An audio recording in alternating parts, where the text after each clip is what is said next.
Hey MSX friends, I'm going to show you my setup. So here on top, here you have a stack of my trusted Philips NMS 8250s. And actually the one on top is the one that is actually connected currently. And it's connected via this card to an OSSC all the way to my more modern monitor, which we see in an instant. On the right here, you see two cartridges. One is the Carnivore 2, and on top of that is my own built MSXUSB cartridge. And it has a cable on it that's currently lying just there.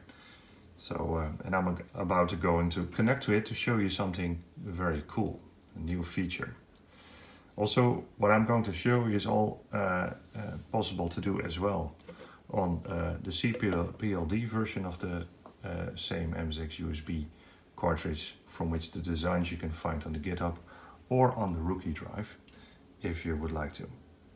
So my main computer is an Apple and it's connected here on the screen. And actually here on the screen is an interesting feature is that I can run them side by side. So that makes it very easy to look at both the MSX on the right and the Mac on the left. And on the MSX I have actually the Carnivore 2 cartridge with a couple of ROMs in it. The first configuration is the standard configuration and the second one is something called USB device. So I'm going to switch to a little bit different setup. I'm going to show you how that's going to look like. So here we are again. As you can see here on the left I have my Mac screen, and on the right I have my MSX, and I'm actually going to start something called USB dev. So this is a ROM file actually flashed on the Carnivore. You can actually flash it also in the MSXUSB cartridge or in any other flash cartridge if you like. What this ROM does, it connects with the MSXUSB hardware if it finds it in any of the other slots. So let's start it and let's see what happens.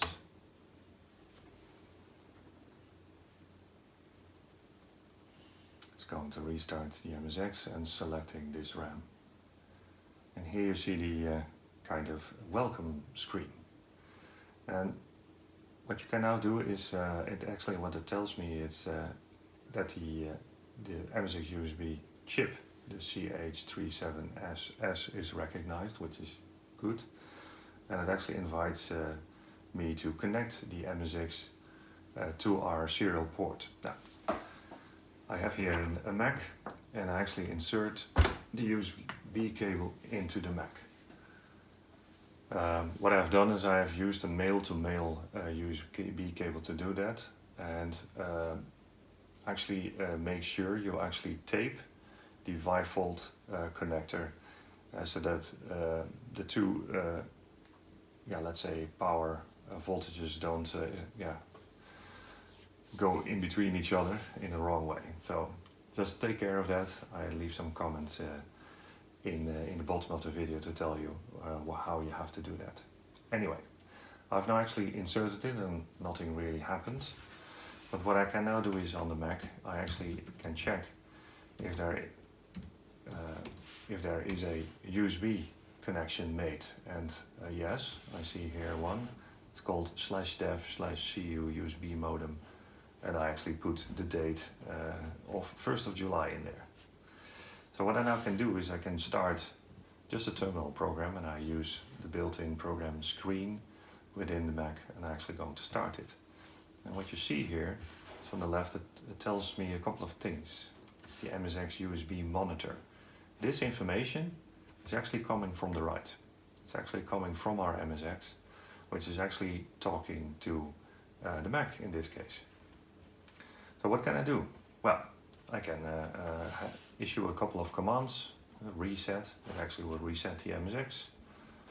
If you press X, it will actually continue the boot process and go into basic. If you type H, it will show this help text again. If I do this, then it shows it. Or if I press anything else in there, it's an invalid command. Now let's do something cool. Actually, I have another screen over here with a little test program. The little test program is yeah, your typical hello world example. So it starts, it loads the hello world text, it calls print, and print will then print it. And here you see the text hello MSX. So that's pretty simple. I used the same sample in my DSOC video, so pretty straightforward. What I've done is I compiled it, and I have made sure that I during compiling I create a Intel Hex file, which is this thing, which is a format that I think comes even from the 70s of the last century. Very old format, but it's a very simple format to actually transfer binary content over text terminals. So let's just do this. So I actually select this text, I go back here and I say paste. And it actually tells me that it has written some bytes in memory. So let's check here again the hello world assembly file. It shows me it starts at A00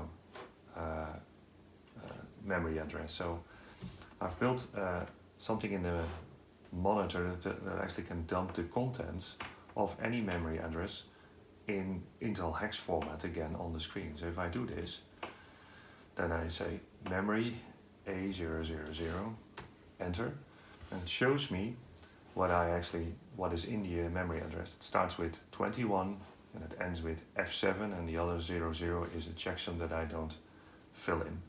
So 21 at the end of F7, and if I go back to the hex file, I see here 21 ends with an F7, so it's actually similar. So actually, we have now proven that I have been able to send this information over to the memory of the MSX. Now, let's see if it really works. And now I'm going to type the other command, go A000. If I press enter, it should run the program if all goes well. Let's see.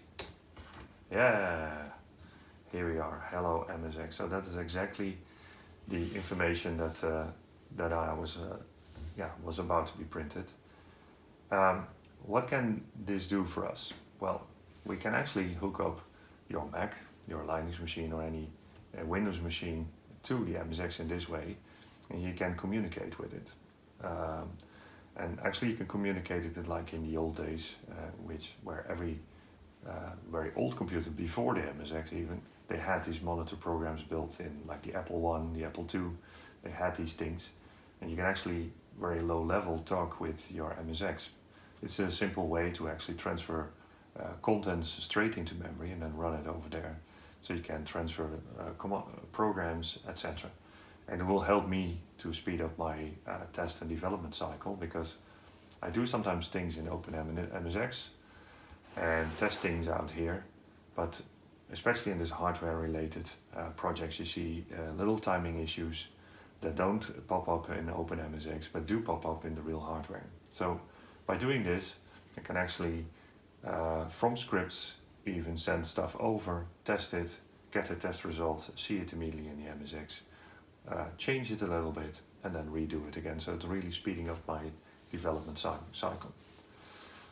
So this is what I wanted to show you actually today.